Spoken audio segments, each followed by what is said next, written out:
Hey, everybody. Welcome to the Mosaic Podcast.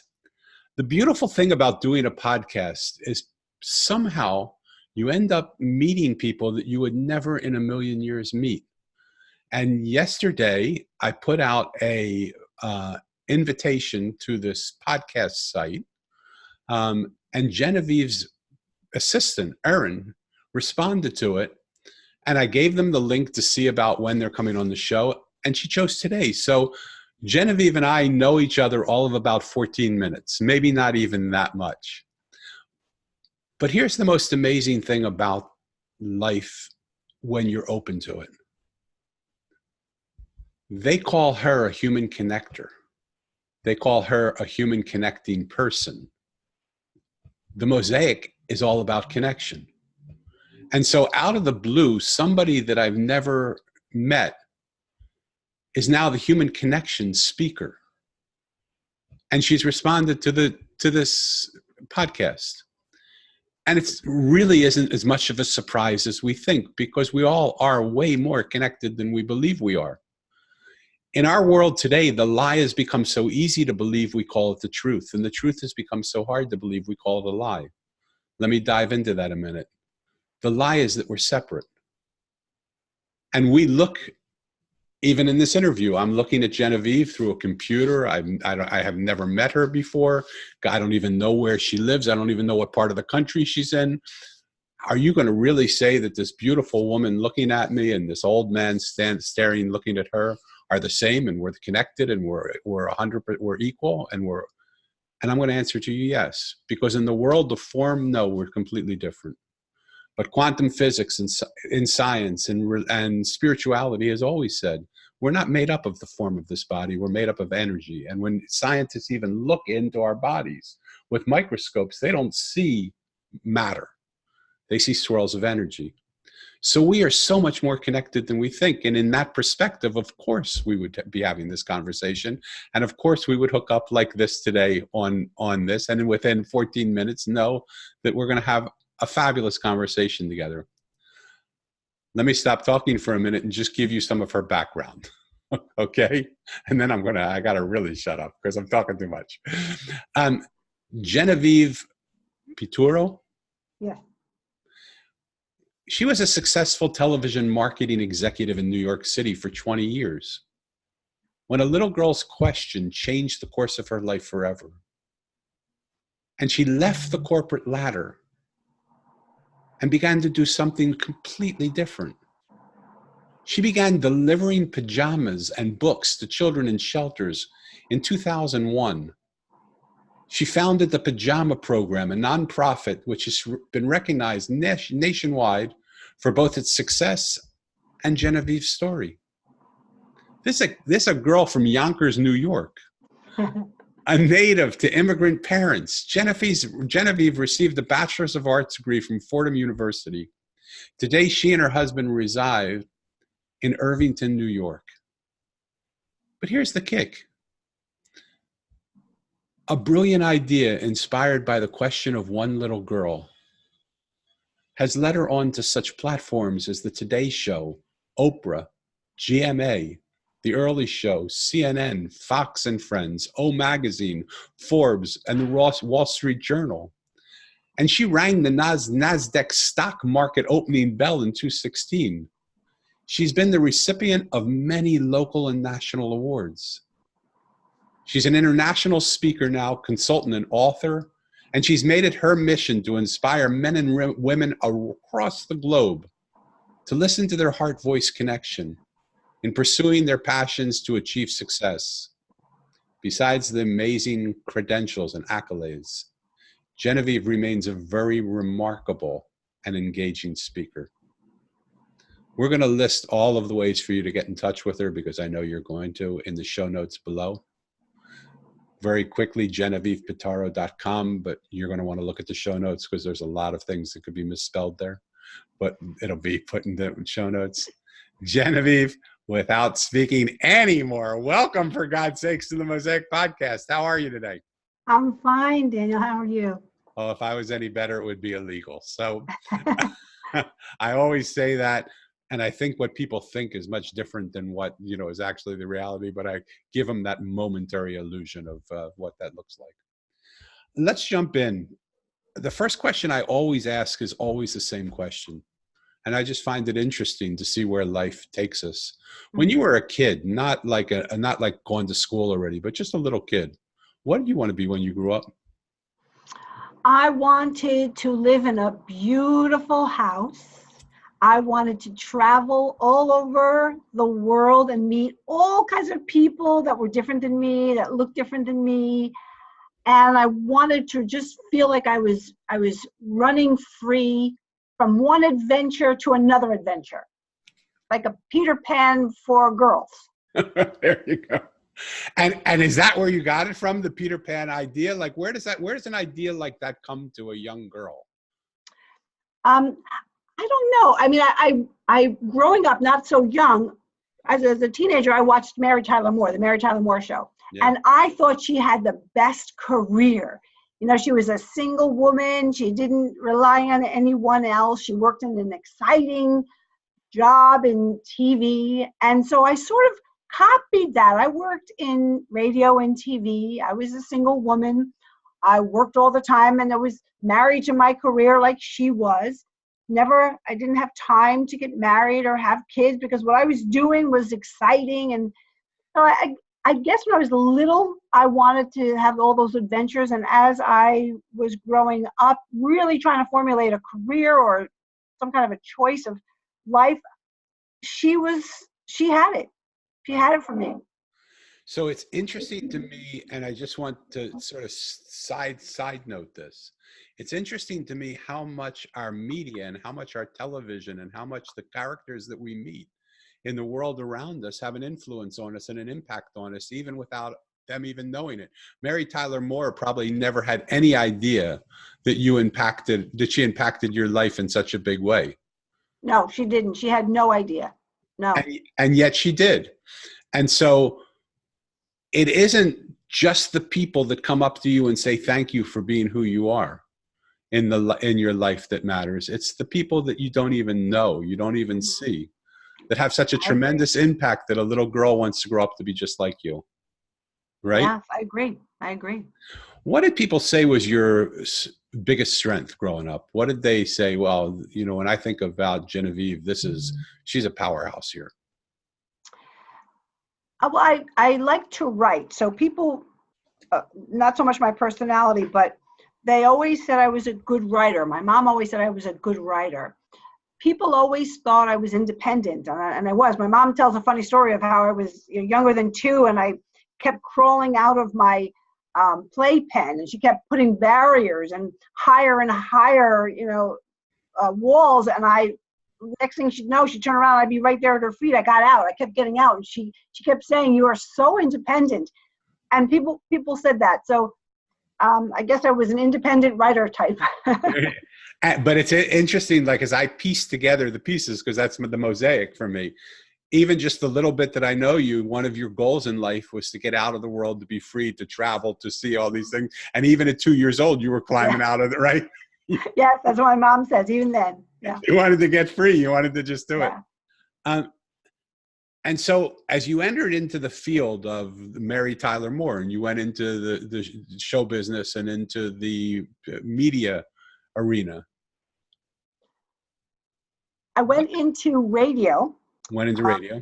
I did. I wanted to be in television, but I couldn't find a job in television, so I was calling the radio stations. And one director who got on the phone, took my phone call.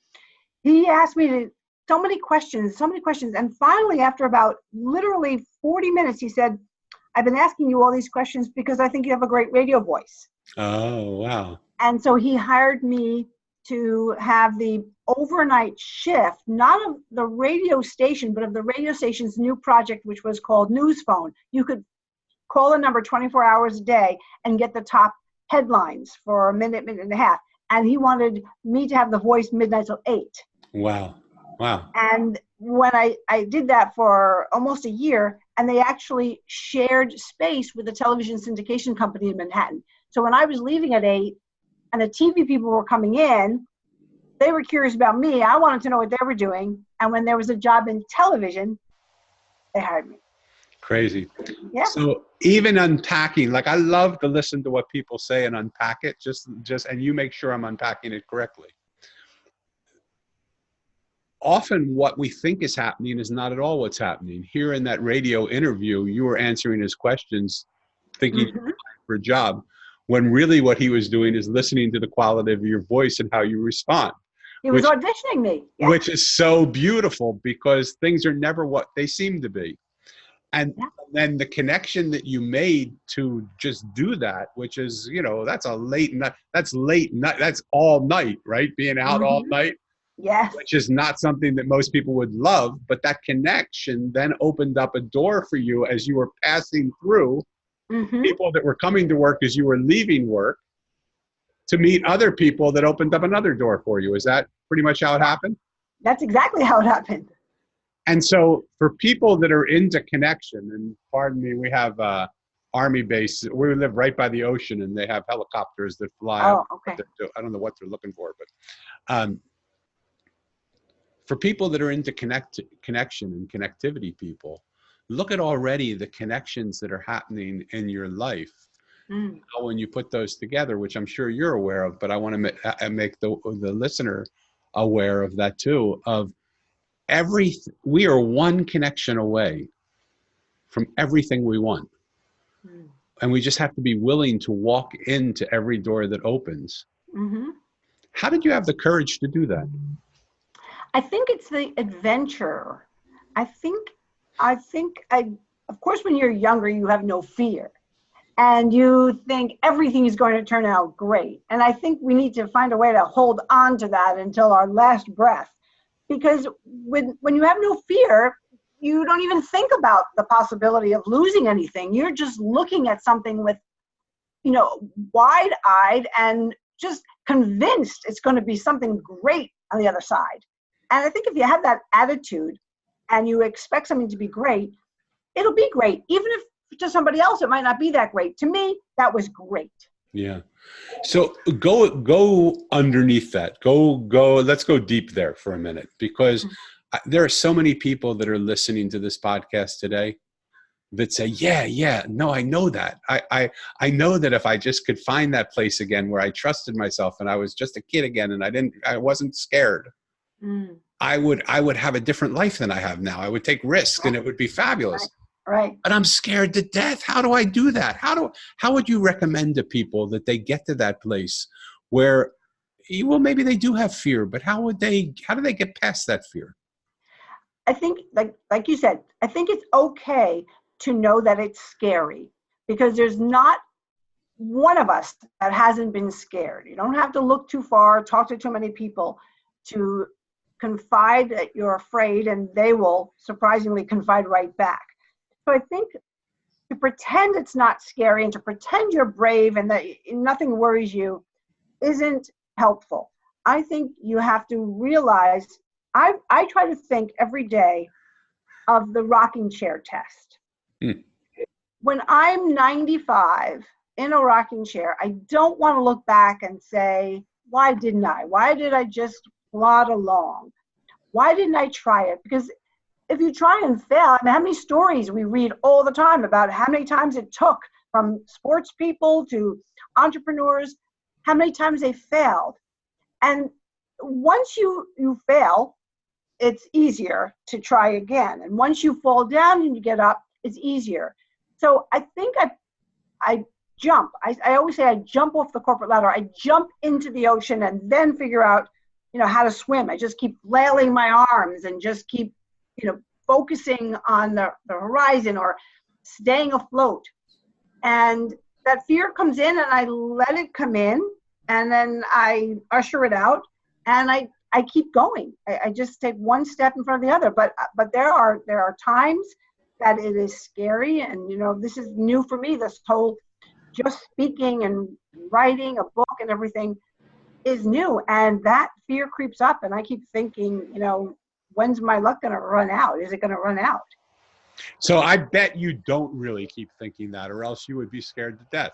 Do you really keep thinking that? And how do you deal with that thought? It comes, it sneaks in. It sneaks in. It just, I don't know where it comes. It sneaks in.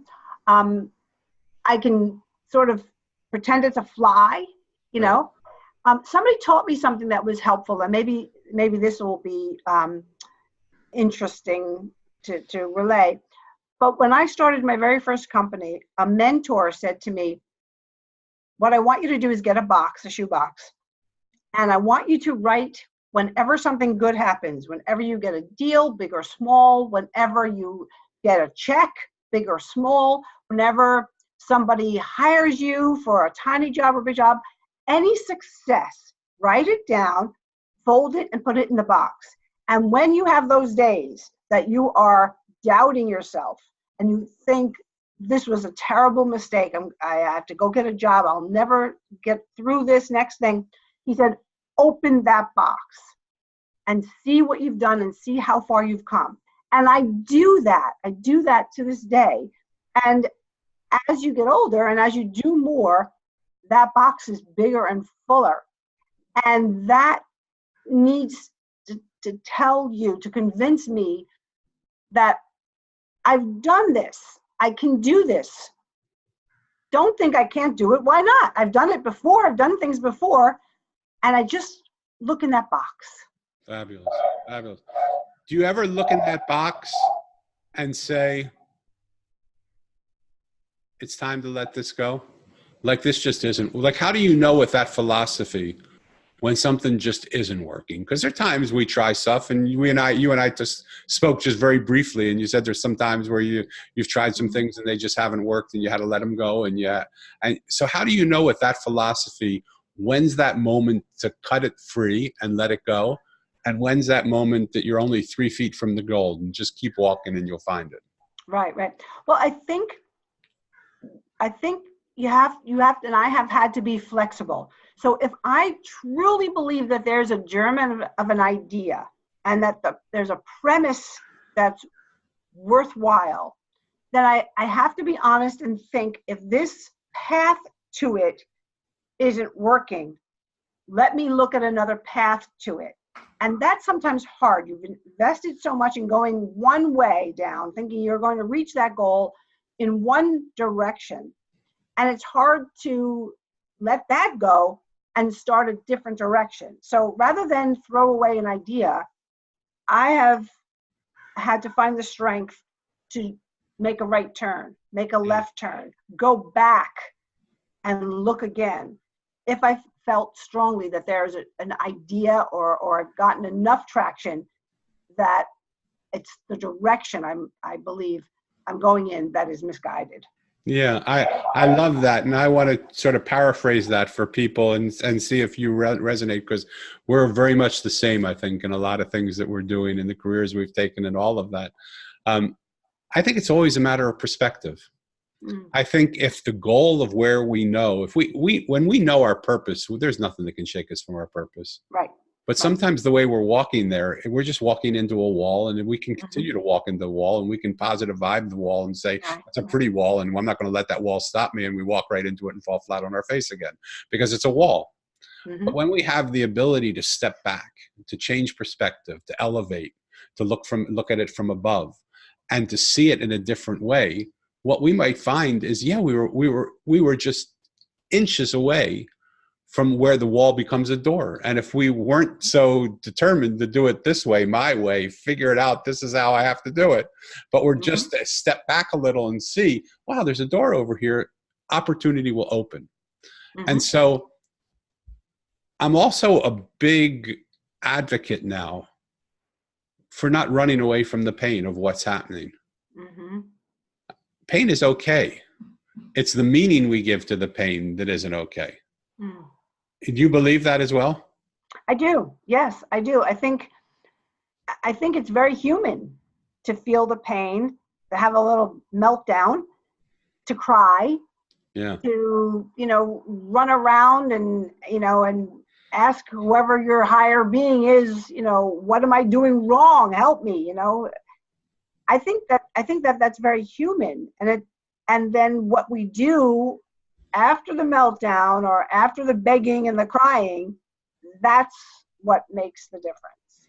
Yeah. I mean, if we were our own best friends, what would we tell our best I friends? know. I know. I think of that too. You know, people write about it. It's so true. We're so quick to, you know, buoy our friends and tell them how great they are and chastise them when they're their own worst enemy. And you're absolutely right.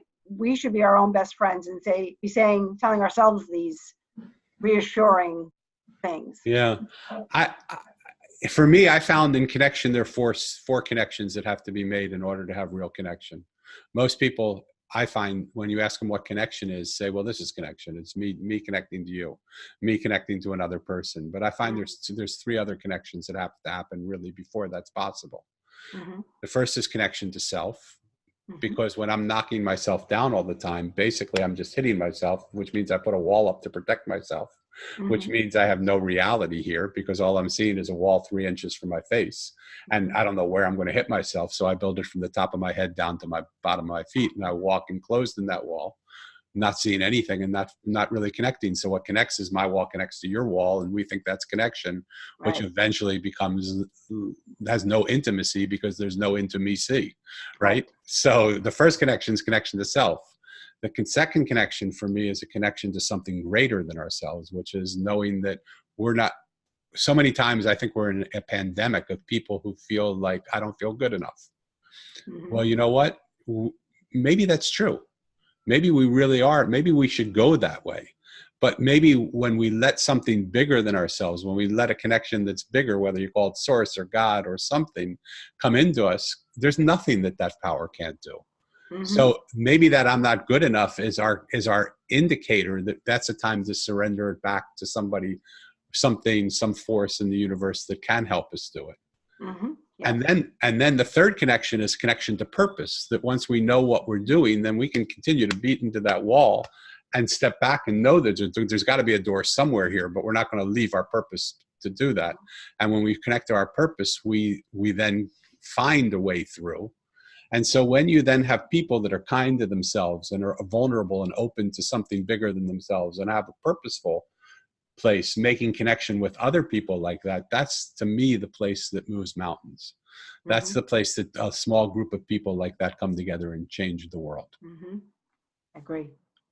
And so do you have a practice that you follow that allows you to get to that place where, because here you go, let's segue a little. You go into corporations, you go into businesses, you go into organizations, you go in all sorts of places to deliver a message of human connection and the importance of human connection.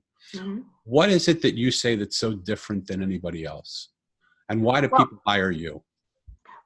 Well, what you said, I'll tell you the way it happened for me and what I talk about when I set up what I'm going to speak to the audience about, the story I tell them. The human connection is exactly what you said, and I will add one thing. It's connecting heart to heart with a person or a group that feels exactly what you felt. And once that happens, you become one in that feeling. So for instance, what started everything with me was a higher power. I was successful, I was in my late 30s. I was running around New York City, running around the globe, working. I thought I had everything. I was single. Who needed a family, right? I was busy. I had Mary Tyler Moore. Yeah. One afternoon, for no reason, I heard a voice in me ask me, if this is the next 30 years, is this enough? I heard that in me. So it was not something I had ever considered on my own, never.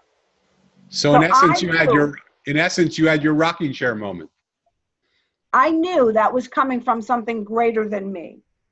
And I listened. Now we all hear voices, right? But this one was different because it didn't come from here. It wasn't a voice from my head that we all have telling us either something negative or something, practical. This came from here. This came from here. And from people who aren't seeing this on video, she's pointing to her heart. She's pointing to something above her, like a universal power. Exactly. This came from. Right, right. So, and I knew it in an instant. I wasn't doubtful. It didn't scare me. I got it. It was a message meant for me, and I trusted the source. And I sat down and I realized in a split second, no, I'm running around, I'm making people rich, I am helping no one. What for? And I thought a few more minutes and I said, I didn't have a family. And if I had to say what I missed, it would be children. And over the coming days, that stuck with me. And I thought, I live in a big city where they have shelters because unfortunately, as in most cities, there are children who are hurt, who are taken away from, thankfully, taken away from what's a terrible situation. I want to find those places. And I want to read with them. I love to read, love to write. So I started calling around. And I found some shelters through some police, and I asked if I could come and read to the kids, and they were great. It was pre 9/11, so the answer was, "Oh, you sound nice. Come on in." What a world, right? Just, right. Come on in. You sound great. It was lovely, and I would read to the kids at night. And what happened was, I saw one night before I left, turned back, and I saw where they were bringing the children to another room, and I peered in, and it broke my heart. It was bare. There were futons and couches. There weren't any beds. There were about a dozen children. And the staff, who were lovely, were helping them up on these surfaces, trying to console them because most of them were crying. There was nothing that they changed into, and their clothes were soiled and tight. There were no bedtime stories. I had read to them as a group. There were no hugs and no kisses. There was no mom and dad. And I stood there, and I can remember like it was yesterday, and it was 20 years ago this year. And I thought, this is all wrong. And flashbacks of my mom and my bedtime, my sister, my brother's bedtime, just, rushed at me. And I thought, what I'm looking at is all wrong. So I asked if I could bring pajamas. And I brought pajamas the next week. That's all I could think about. And I read to the kids, and I started giving them out. And one little girl wouldn't take them. And I kept trying, and she just shook her head. But she didn't want to leave and go with the other kids who had taken them. She wanted to watch me. When she was the last one, she was standing there with her staff person. I went over and I knelt down, and I tried again. I had pink pajamas, and she was wearing a lavender top that was dirty, pants that were, we call them floods, sneakers. I don't know where she got them. They were 3 or 4 sizes too big. And I asked her again, honey, don't you want your pajamas? They'll fit you, and they're pink, and your pants are pink. And she quietly whispered to me, what are pajamas? Wow. And I had to explain without crying what pajamas were to this little girl. Now, that changed everything, and the rest is history. When I speak, from that one moment I decided to jump off that ladder and to make it public that I was doing this and needed support, when I tell that story, that connection with the person I'm telling it to, or the group, or the class, or the room full of donors, feels like I felt. Yeah. Well, I think that it's uncanny to people who have grown up in loved homes that someone wouldn't know what pajamas were, whether they chose to wear them or not. The fact that she had never had the opportunity to know even what they were. I think the there's nobody alive that can not feel sad in that moment. So in that moment, every person I'm talking to is me standing in front of her. Yeah. It takes one moment.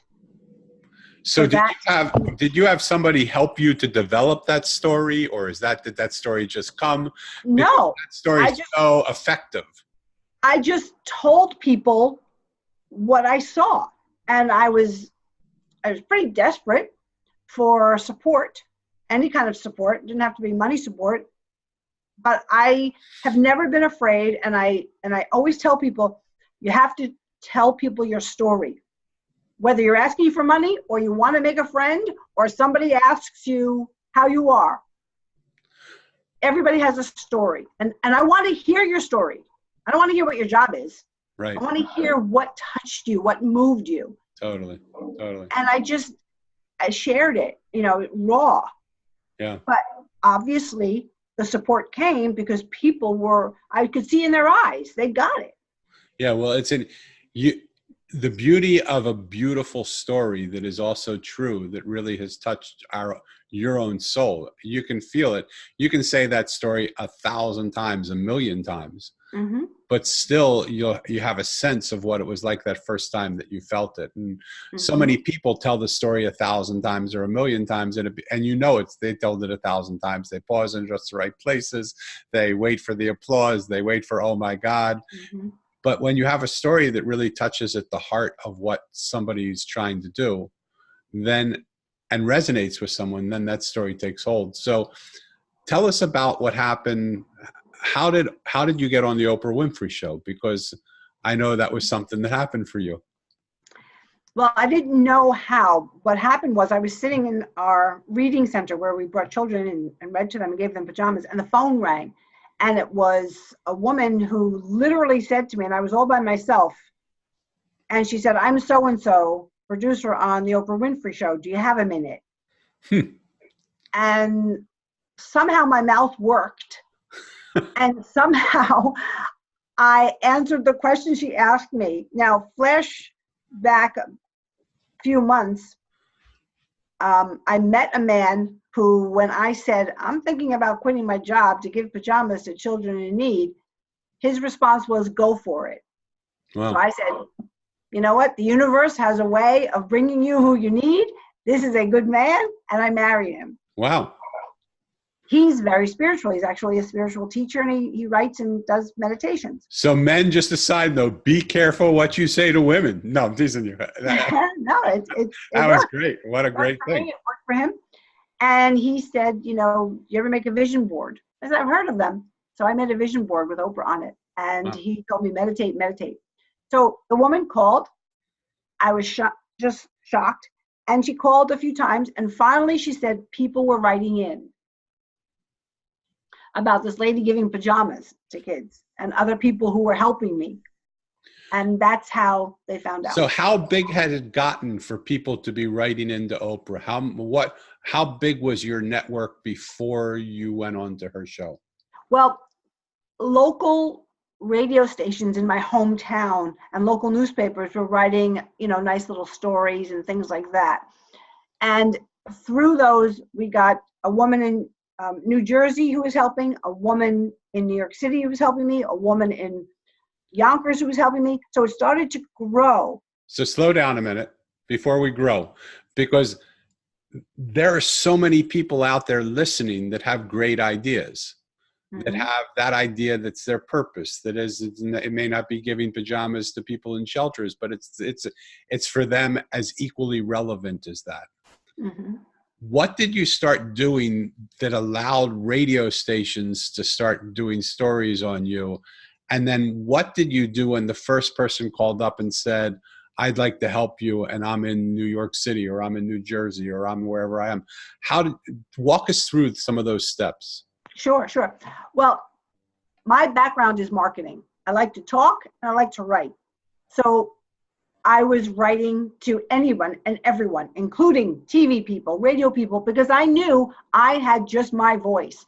And if I could find people who had a bigger audience, I could get more support, more volunteers, more people to help me. So I was doing that. Another coincidence, so many coincidences, and that's a lightweight word for really the universe shows up and is your partner. I got a letter while I was sending all these letters out, and the local newspaper wrote to me, and I got a letter from a woman who I went to college with. And she said, I don't know if you remember me, but we went to college together. I just started my own PR agency. Do you want some help? I happily do it for free. Wow. So we met, and after so many years, she happened to read the article. She happened to live in the town I was living in, and she started helping me. And we both believed if we get the word out, we'll get some help. So on this radio show, there was a listener, and she called. And a couple of my brother told me that there was a disc jockey who also went to my high school. So I called him and I said, we went to the same high school. So he put me on. So I tell people all the time, talk and write to everybody. You never know who they know, and people will help. So when these different people would call and say, do you have anything in New Jersey? Can I do it? I said to Jerry, who is our New Jersey chapter president, the first chapter president after New York, I said, yeah, that'd be great. I'd love it. She said, what do I do? I said, I don't know. Right. What do you want to do? Who do you know in New Jersey? What do you want to do? And I think that's been the key to having 63 chapters around the U.S. that are all volunteers. That was always my response when they said, what do I do? Apart from, a few things that we feel strongly about, they're creative enough and their communities are different enough that with their creativity and the freedom, they can successfully rally people to support and serve those in their community that need it. So it's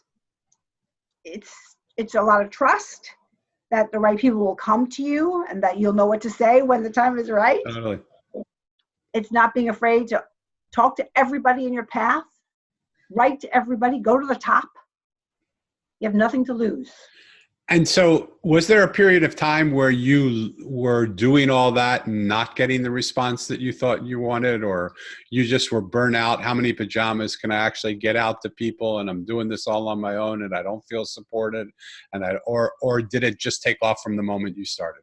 No, it was very difficult because I was 24/7 eating, sleeping, breathing pajamas.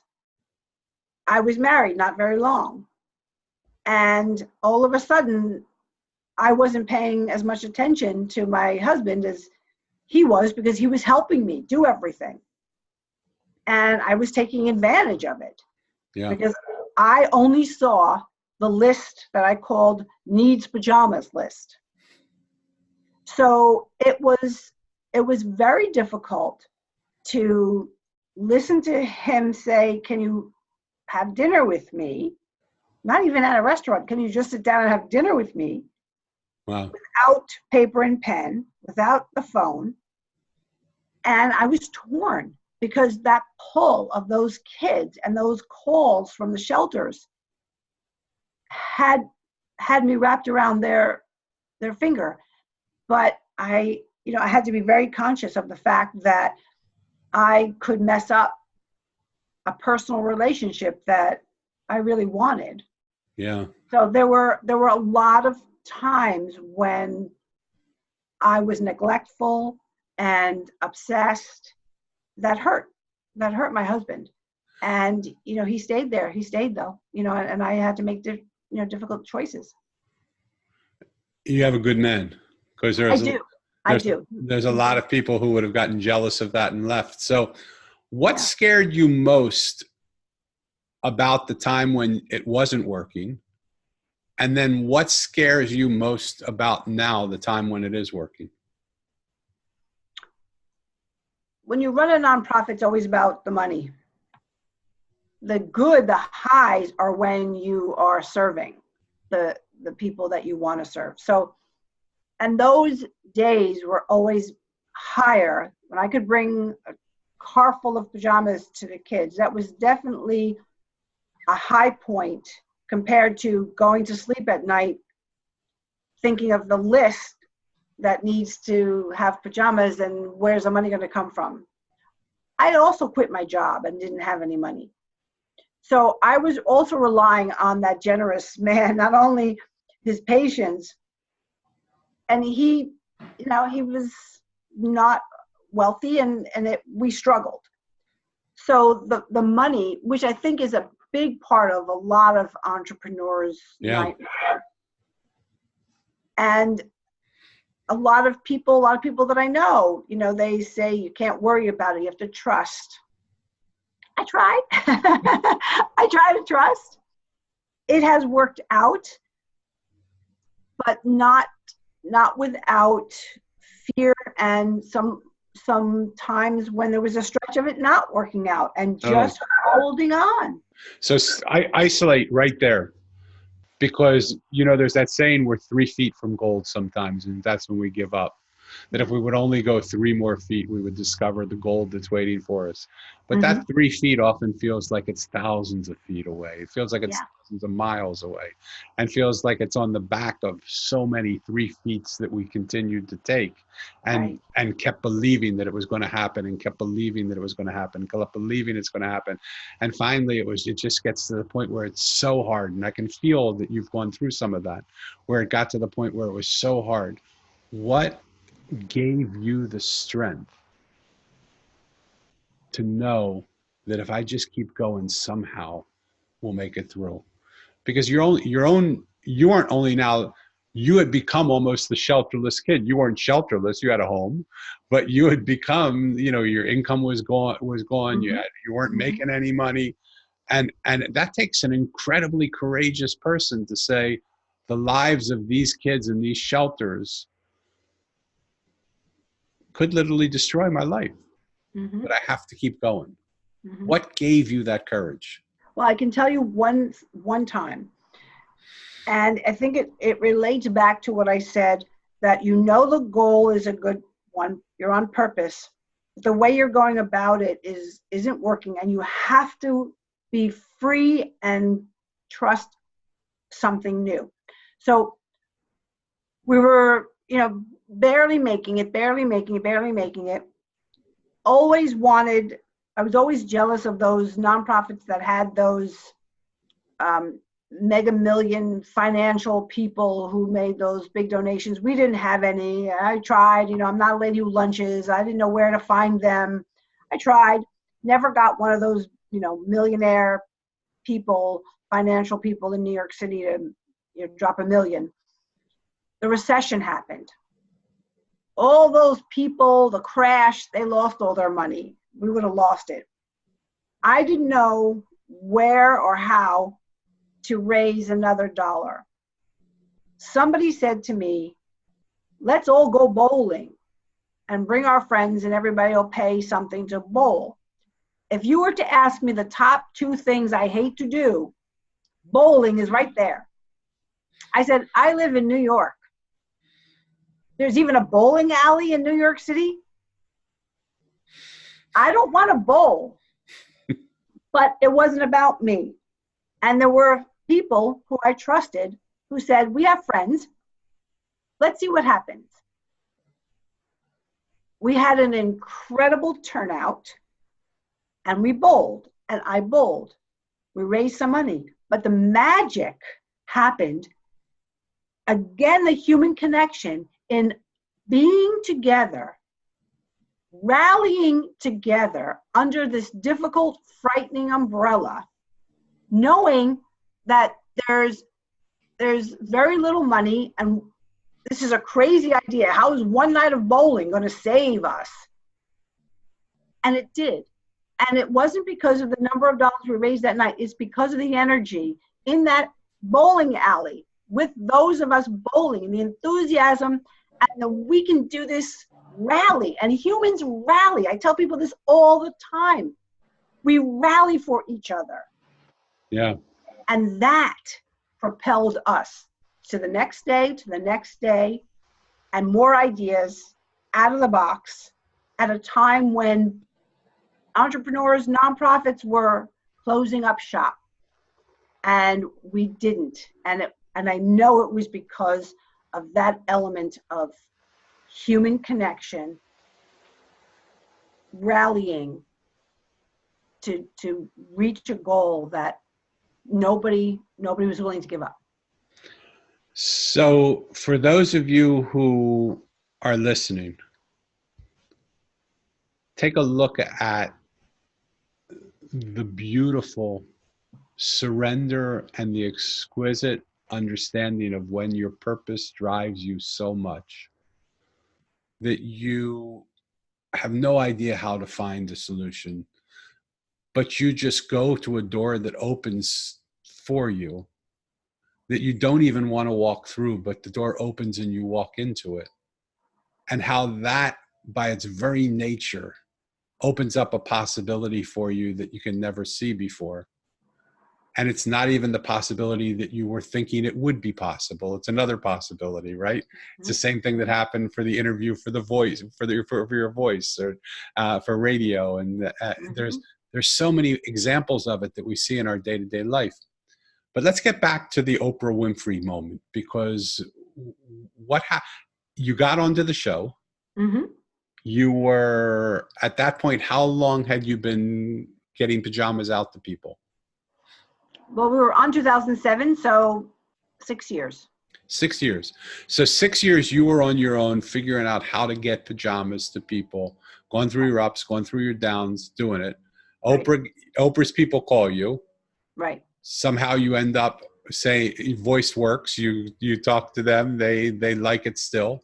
They bring you on the show. And then what happened? Well, somebody also in 2004 wrote a small article in O Magazine. So that brought in some chapters, and then silence for several years. So then the producer calls, and in 4 or 5 weeks, I was taping the show. And I told the story, can't always tell it the same, but I told the story about the little girl, and the same thing. Yeah. People got it. And Oprah and her producers had apparently sent, and if you watch it, she says this, they sent everybody a letter, email, whatever it was at that time, telling them about the story and challenging them to bring as many pajamas to the Oprah Winfrey Show as they could. So this is everybody that was coming to the show. They sent in some sort of contacted them and said, you're coming to the show. The Pajama Project's going to be on, and we want you to bring pajamas. And you'll hear that story if you go to her website, GenevievePiturro.com. Well, it was pajamaprogram.org, and I don't even know if that story was there, but she conveyed to them a need to bring new children's pajamas, and that they would hear the story from me, a guest. And it was a surprise. I couldn't know, they couldn't publicize it, whatever. And you will see the amazing response if you watch the show. And it was the same rallying, the same human connection. You feel it. Everybody was me in that moment before that little girl. And it was unacceptable. They had to do something about it. They felt as strongly as I did. So did that moment propel your work forward, or do you still go through the ups and downs of how we're going to do this now? No, it obviously propelled us forward. It brought a lot of publicity to us. It brought a lot of attention. We received financial support from people who watched the show on TV, and pajamas and books. So all good things happened. But over time, and to this day, our goal is bigger. There are more people who reach out, and we know that we've never been able to reach them. We still have not reached. It's not like you can bring a child, something that'll last forever. The children grow. In a couple of months, they need a new pair of pajamas. And a lot of the times, the requests come for more than the number of children they have, because the children wet their beds, they've been traumatized, they soil things. And so there's always that needs pajamas list. It just rotates and grows and grows. So the more people are aware of what you're doing, you get more support, but then there's the need also. And then you have to be able to function to reach all of those kids. Yeah. 18 in the United States. And what are you finding is the result of a kid who suddenly has pajamas? Why? Like, it's a beautiful idea. It's a beautiful vision. It's a beautiful concept. But when you go back and you see those kids after them having their pajamas, do you notice anything different, or is it just life the same and now they have clothes to sleep in that are soiled and ruined? And I mean, like, has it changed anything, I guess, is really what I want to say. Right. Well, there are a few that I was able to stay in touch with. And I have a picture of a little girl, 2 years old, with her pajamas that I gave her. I went to visit the shelter and I gave her pajamas and I had a picture of her. And we stayed in touch and she's been a recipient of our pajamas for all these years. And she went through her teens, still coming, still getting pajamas and still getting books from us. One of our board members started a bank account for her to go to college. She wanted to go to college. Wow. She touched all of us so much that we brought her back to give her a special honor when she was going to college. And what she said, and she said it to me privately, but what she said on stage to everyone was the love and the attention and the reading, sharing the stories when she came to our reading center gave her such a feeling of love and love of stories, love of sharing, sitting next to somebody, that gave her such strength when she felt alone all the time. Yeah. That every time she knew she was coming, she was excited and wanted to please us and wanted to read. And so she's now in college and she's my personal success story, you know, my rocking chair. Now I can, when my time comes, I feel like I've made a difference to one. But it's that care and comfort and love in that awful time of their lives that gives them some invisible sense of somebody cares about me. And if you go to pajamaprogram.org, and I can introduce you to our staff who are working with lots of shelters and places on how important the bedtime routine is, because their lives are upside down. And so the next part of what we're doing is to teach and work with the staff who tell us what we can do as a partner with them to make the bedtime ritual stick with these children and the families, because that is a huge missing piece in their lives. So if we were, I don't know what's happening with my microphone here. When people are now listening, obviously they're going to be inspired by the story of what they can do. In your dream, what do you hope people will do who hear this? How can the people that are listening participate in the work that you're doing? Is it just getting more pajamas? Is it what's your ideal scenario? And we're wrapping up, so just a couple of minutes, but what's your ideal scenario of what you would like to invite people to do in this miracle of what's already happening for you? I'd love for them to reach out, tell me where they are, and let me know what moved them. And I can talk to them about the opportunities. I can introduce them to those work on Pajama Program and see where they're living, what's available in their town. The opportunities to volunteer, the opportunities to donate, and what their contribution would mean. But I'd like to know what moved them. Why did they pick up the phone? Why did they send me an email? Because that'll give me a window into what will move them further to act and to stand beside us, to share what we're doing, to tell people what we're doing, and to stay with us for a while, volunteering, donating, whatever it is. But we can't do that unless we know their story. Right. So I always end the show similarly by asking 3 questions. The first question is, if someone were to do the work with you, what is it you would hope they would feel as a result of that? I'd want them to make sure that they knew it wasn't about the pajamas. Great. It's not the cloth. So tell us what it is about. What Because that's such a beautiful statement, and I really wish we had gotten there earlier, because when you think about giving pajamas to every shelter in the world, that's hard to imagine. But what is it behind the pajamas that makes what's happening so beautiful? It's knowing that child invisibly, mysteriously knows that somebody sees them and cares about them. Somebody is comforting them. They're comforted with this representation of a human person who wishes only good and love for them, because they've had so much bad. So many people have promised them things that have hurt them, and who have traded horrible things and promises and taken things from the children.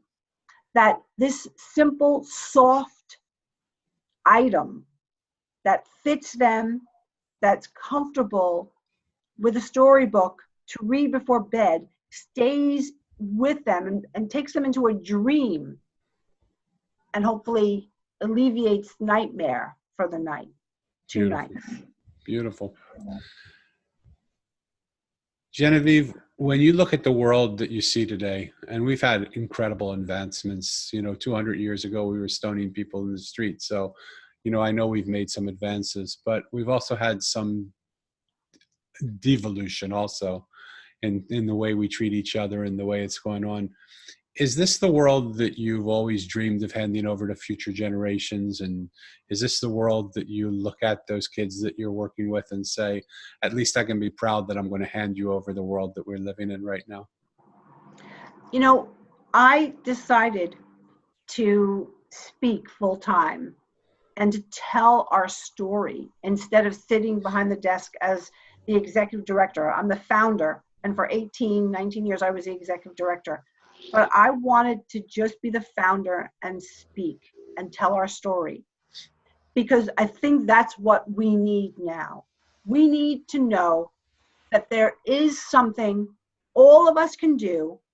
We have a purpose, might not be able to find it like that, but there's something greater that gives us more fulfillment and goals and purpose than a job, or anything that we might have traditionally yearned for. That there's a message that we need to be together, to share, to come in contact with each other, to talk about, to rally together for, and a goal that's bigger than making money, getting popular, being powerful. It's as simple as a little girl who needs pajamas. Yeah. And so that's the message that I wanted to, in this time, sort of love it, swivel to. Love it.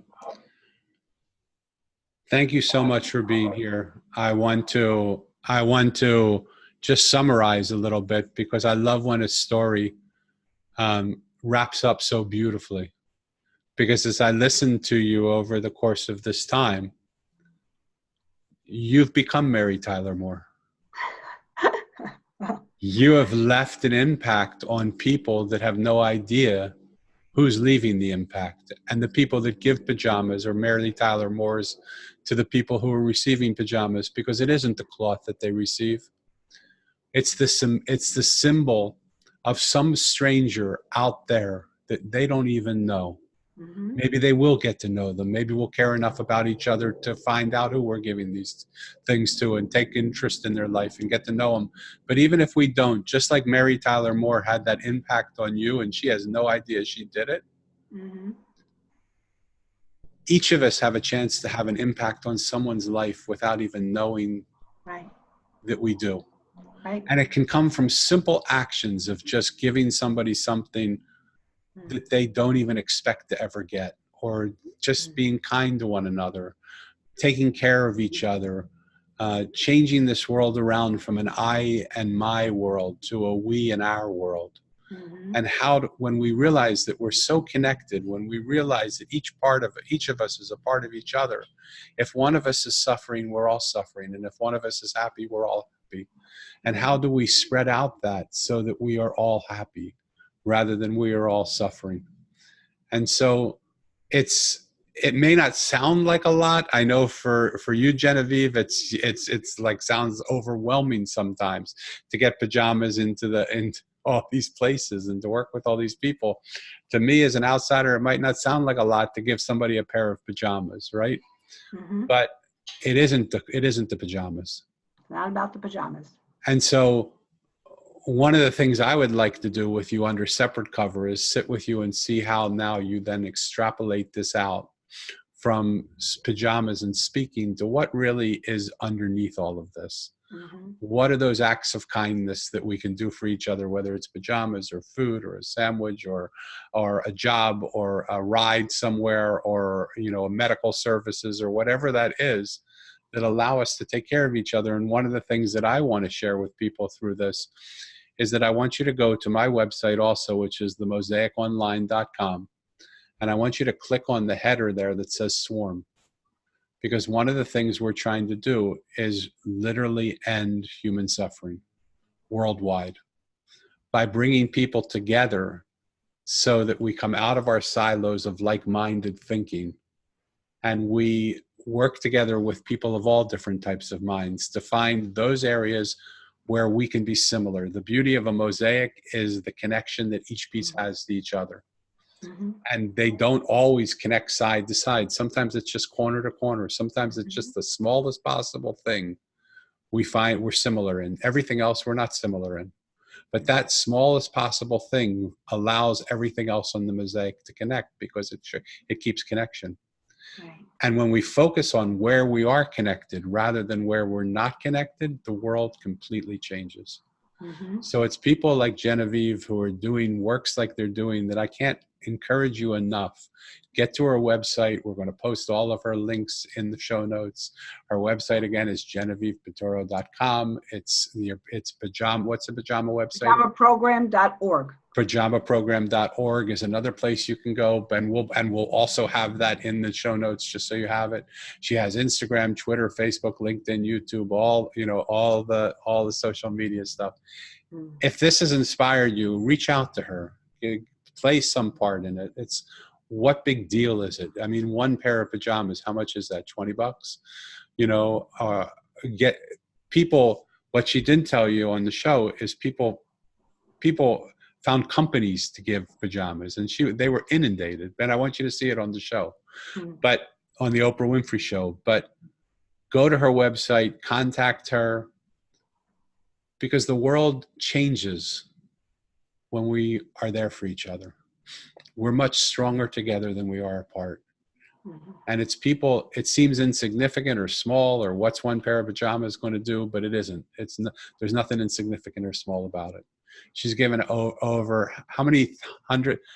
You've given over 6 million and counting right now. You've given over 6 million pairs of pajamas. Pajamas and books. Mm-hmm. 6 million pairs of pajamas and books. So that's a lot of pajamas, right? That's a lot of friggin' pajamas. Not enough. And it's but it is a lot. And it's not enough. So get involved with them. Thank you again from the bottom of my heart for taking your time to be with us. Oh, thank you. And for those people listening, here's another beautiful example of someone who is doing things, was living one life, and then suddenly had an inspiration and everything changed. So where you are in any given moment is only where you are in any given moment. It is not where you are. Take the opportunity to connect with what's your purpose, and don't let anything keep you from doing it. Thank you, Genevieve, again for being here. Thank you, listeners, for listening to our show. If you like the show, please like it on Facebook and write us a great review. And if you don't like it, please comment too. We want to hear all your thoughts. Okay. Until next time, we'll see you on themosaicpodcast.com. Thank you. Thank you, Dan. Bye-bye.